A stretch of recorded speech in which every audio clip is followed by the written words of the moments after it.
আসসালামু আলাইকুম সম্মানিত রোগী। আপনার নাম কি? আমার নাম মাকসুদা আক্তার। আপনাদের বাসা কোথায়?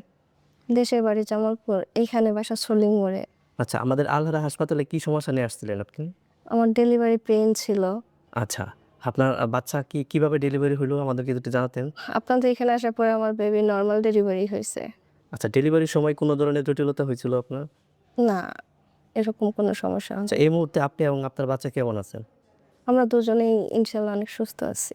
আমাদের এখান থেকে সেবা নিয়ে আমাদের হাসপাতালের স্টাফ এবং ডক্টর এরা সবাই আপনার সাথে কিরকম আচরণ করেছে বা এ ব্যাপারে কিছু যদি বলতে চান আমাদের সেবা সার্ভিস সম্পর্কে? আপনাদের সেবা সার্ভিস অবশ্যই অনেক সুন্দর। তার কারণ আমি এখানে আসার পর ওরা আমার যথেষ্ট টেক কেয়ার করছে। আর আপনাদের স্টাফগুলার ব্যবহার অনেকটাই ভালো। আলহামদুলিল্লাহ। আমাদের অন্যান্য ডেলিভারি রোগীদের ব্যাপারে আপনি কিছু বলতে চান? আপনাদের যেহেতু সুযোগ সুবিধা বা আচার ব্যবহার, কনসাল্ট করার সিস্টেম যেহেতু অনেকটাই ভালো, তো সেই ক্ষেত্রে অন্যান্য রোগীরা যেন আপনাদের হসপিটালে অবশ্যই আসে। আর আমি আশা করি আসলে ওনারা অবশ্যই আমার মতে ভালো সার্ভিস পাবেন। ইনশাআল্লাহ আপনাকে ধন্যবাদ। আপনার এবং আপনার বাচ্চার মঙ্গল কামনা করছি।